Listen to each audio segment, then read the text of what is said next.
Bismillahirrahmanirrahim. Assalamualaikum warahmatullahi wabarakatuh. Asyhadu an la ilaha illallah wa asyhadu anna Muhammadan abduhu wa rasuluh la nabiyya ba'dah. Rabbi shrah li sadri wa yassir li amri wahlul 'uqdatam min lisani yafqahu qawli. Pada kesempatan kali ini saya akan mempresentasikan terkait ilmu mustalah al-hadis yang diampu oleh Dr. Kiai Haji Ahmad Alim LCMA pada mata kuliah Ulumul Hadis. Adapun pemateri yaitu saya sendiri, Tazkiyah Khairunisa, dari program studi Ilmu Al-Quran dan Tafsir semester 2. Berikut 7 materi yang akan saya bahas.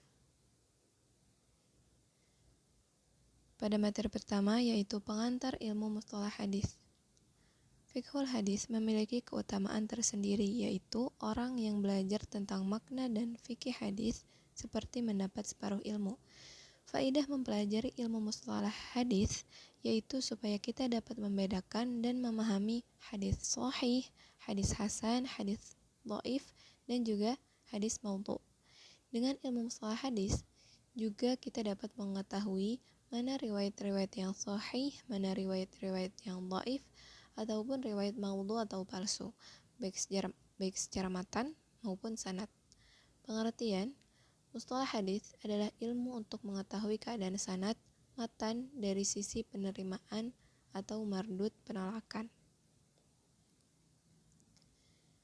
Materi kedua yaitu khobar mutawatir dan khobar ahad. Yang pertama yaitu khobar mutawatir. Secara bahasa, mutawatir berarti terus-menerus.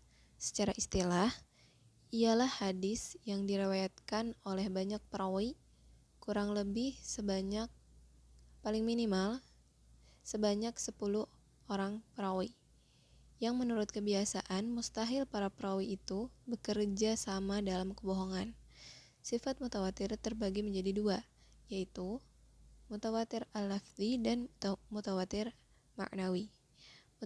Mutawatir al-lafzi yaitu secara lafaz, sedangkan mutawatir ma'nawi yaitu lafaznya beda tetapi maknanya sama. Mutawatir lafzi dan ma'nawi adalah ilmu daruri yang tidak diragukan lagi kebenarannya.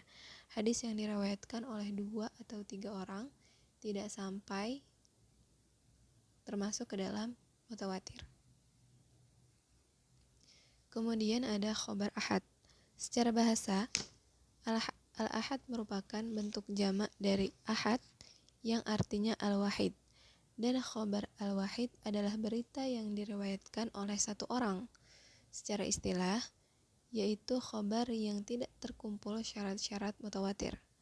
Khobar ahad yaitu yang diriwayatkan oleh individu, baik itu 1 orang, 2 orang, 3 orang, atau lebih sedikit. Nah, kalau itu 1 orang perawi, maka hadis itu dinamakan hadis gharib. 2 orang perawi dinamakan hadis aziz. 3 orang perawi atau lebih sedikit dinamakan hadis masyhur. Berikut contoh-contoh dari hadis gharib, hadis aziz, dan juga hadis masyhur. Hadis masyhur ini patokannya minimal 3 orang atau lebih sedikit, ya. Jadi yang berarti jika sudah mencapai 10 orang, maka akan terhitung sebagai hadis mutawatir. Kemudian pada materi yang ketiga yaitu hadis musalsal. Salah satu cara periwayatan hadis dari Nabi. Jadi hadis musalsal ini merupakan salah satu cara periwayatan hadis dari Nabi kepada para sahabat secara turun-temurun. Kemudian, ini juga merupakan hadis yang disampaikan oleh Nabi secara mata rantai atau berurutan dalam keadaan dan sifat tertentu. Hadis musalsal itu memiliki sifat dan kekhasannya tersendiri. Ibnu Hajar mengatakan, hadis musalsal adalah kesamaan para perawi hadis di dalam masalah mata rantai sanad yang memiliki ciri khas atau kesamaan dalam sighah atau ucapan ataupun hadis yang disampaikan dalam keadaan tertentu. Hadis musalsal terbagi menjadi 2, yaitu musalsal qauli dan musalsal fi'li. Contoh dari hadis musalsal qauli yaitu hadis bil mahabbah yang diriwayatkan oleh dari Mu'adz bin Jabal. Nabi SAW bersabda, "Ya Mu'adz, inni uhibbuka." Kemudian Nabi mengajarkan untuk membaca doa ini setelah sholat. Allahumma a'inni ala dzikrika wa syukrika wa husni ibadatik. Kemudian musalsal fi'li. Contoh dari hadis musalsal fi'li yaitu hadis bil musyabakah, diriwayatkan dari Abu Hurairah. Hadis musalsal itu diriwayatkan oleh perawi dengan meniru persis sebagaimana Nabi lakukan baik secara ucapan maupun perbuatan. Faidah dari hadis musalsal yaitu tujuannya untuk benar-benar menjaga integritas rawi dan amanah penyampaian. Kemudian supaya orang-orang belajar meriwayatkan langsung dari Nabi sama persis. Kemudian menunjukkan betapa budaya ilmu Islam itu sangat terjaga karena mengedepankan budaya berguru.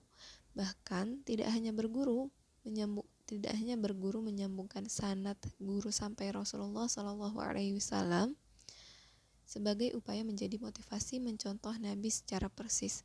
Seperti tadi bagaimana ketika orang yang menyampaikan hadis sambil musyabakah atau musafahah sebagai nilai pengajaran supaya kita persis mencontoh Nabi SAW. Sehingga para ulama senang mengambil berkah dari periwayatan hadis seperti itu, karena namanya berada pada salah satu mata rantai sanad yang bersambung kepada Nabi SAW. Ini sebagai pewarisan ilmu dari generasi ke generasi. Apa perbedaan hadis musalsal dengan hadis biasa? Dari sisi matan, terkadang tidak ada perbedaan. Namun, dari sisi mata rantai sanad, terkadang ada ulama yang meriwayatkan dengan musalsal dan ada juga yang meriwayatkan tanpa musalsal. Materi yang keempat yaitu ilmu diroyah.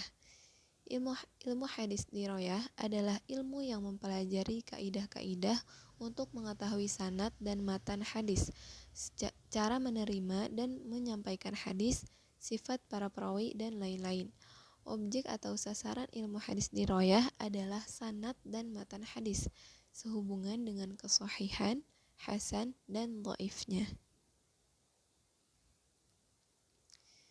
Faidahnya yaitu untuk mengetahui pertumbuhan dan perkembangan hadis dan ilmu hadis dari masa ke masa sejak Rasulullah SAW sampai sekarang.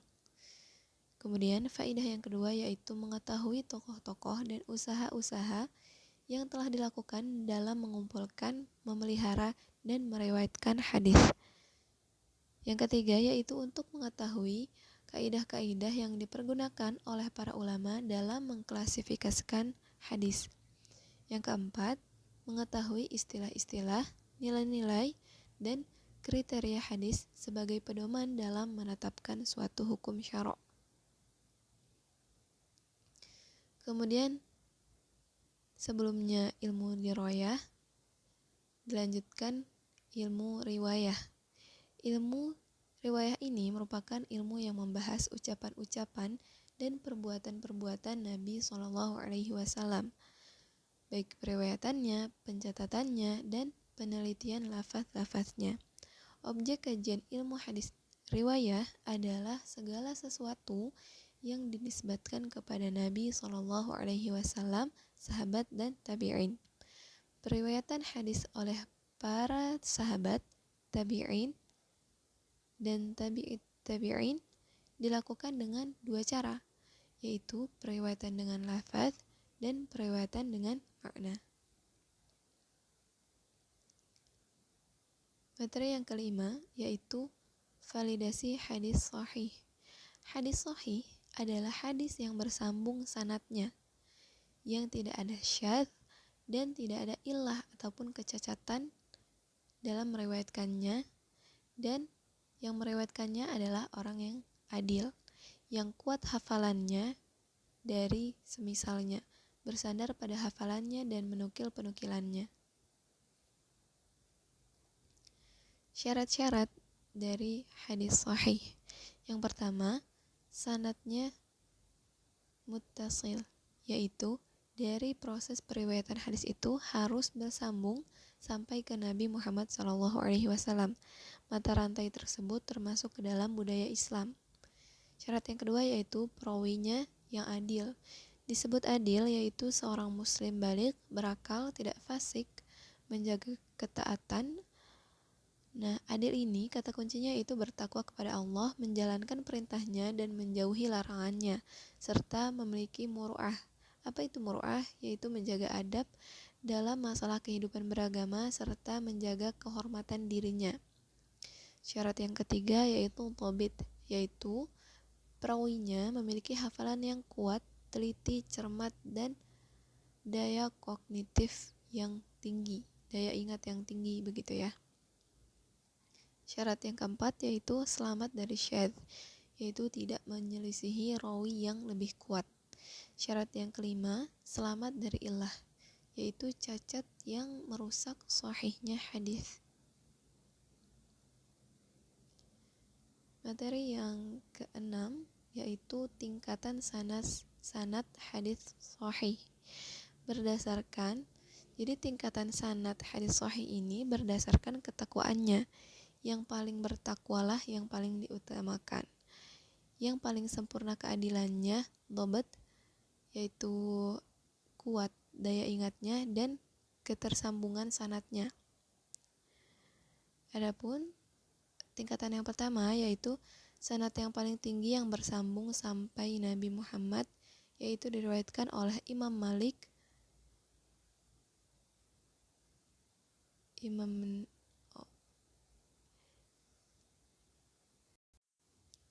bersambung kepada Imam Nafi, kemudian Ibnu Umar, dan kemudian dari Rasulullah SAW. Tingkatan kedua yaitu Imam Syafi'i, Imam Malik sampai Rasulullah SAW. Tingkatan yang ketiga yaitu dari Imam Ahmad, Imam Syafi'i, Imam Malik, Imam Nafi, Ibnu Umar, dan dari Rasulullah SAW. Tingkatan ini merupakan sudah disepakati oleh para ulama-ulama hadis. Materi yang ketujuh yaitu hadis sahih. Hadis sahih, hadis dhaif, dan hadis hasan. Nah, yang pertama ini hadis sahih. Hadis sahih terbagi menjadi dua, yaitu sahih li dzatihi dan sahih li ghairihi. Sahih li dzatihi artinya yang sah karena zatnya, yakni yang sahih dengan tidak perlu ada bantuan keterangan lain. Jadi sudah bisa dapat berdiri sendiri, begitu ya. Satu hadis, jadi hadis sahih li dzatihi ini merupakan satu hadis yang sanadnya bersambung dari permulaan sampai akhir. Diceritakan oleh orang-orang yang adil, dabit yang sempurna, daya ingat yang sempurna, serta tidak ada syadz dan tidak ada illah yang tercela. Kemudian yang kedua itu sahih li ghairihi, artinya yang sahih karena yang lainnya, yaitu yang jadi sah karena dikuatkan dengan sanad atau keterangan yang lain. Kemudian yang kedua yaitu hadis hasan. Hadis hasan ini hampir sama dengan hadis sahih, yaitu dari sisi ketersambungan sanadnya, rawinya yang adil, tidak adanya syadz dan illah. Namun bedanya pada hadis hasan ini tidak adanya dhabit. Jadi daya ingatnya tuh kurang daripada perawi-perawi hadis hasan, yaitu hafalannya tidak kuat, tidak sekuat hadis sahih, seperti itu ya. Yang terakhir yaitu hadis dhaif. Dhaif sendiri artinya adalah lemah. Hadis dhaif itu ialah satu hadis yang terputus sanadnya atau di antara rawi-rawinya ada yang bercacat. Hadis dhaif dari segi putusnya sanad ada 7 macam yang masing-masing mempunyai nama tersendiri sebagai berikut. Yang pertama yaitu mu'allaq, yang artinya yang digantungkan, yang tergantung. Kemudian yang kedua yaitu mu'dhal. Mu'dhal artinya tempat memberatkan atau tempat melemahkan. Yang ketiga yaitu munqati, artinya yang terputus. Yang keempat yaitu mudallas. Mudallas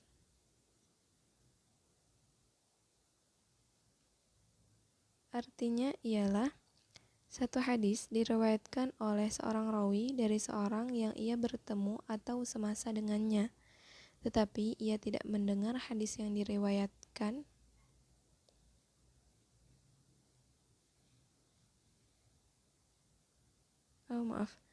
mudallas yaitu menurut bahasa artinya yang ditutup atau yang disamarkan.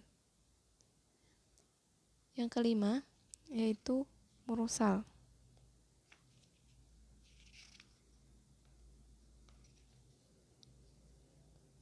Mursal artinya yang dilepaskan atau yang dilangsungkan. Kemudian mu'annan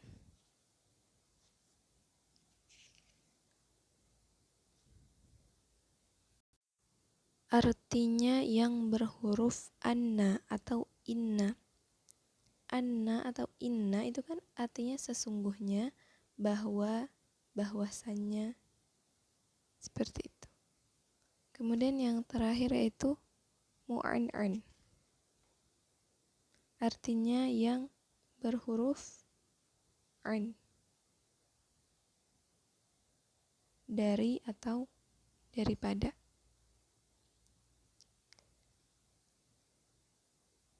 Mungkin cukup sekian presentasi dari saya. Jazakumullahu khairan katsiran.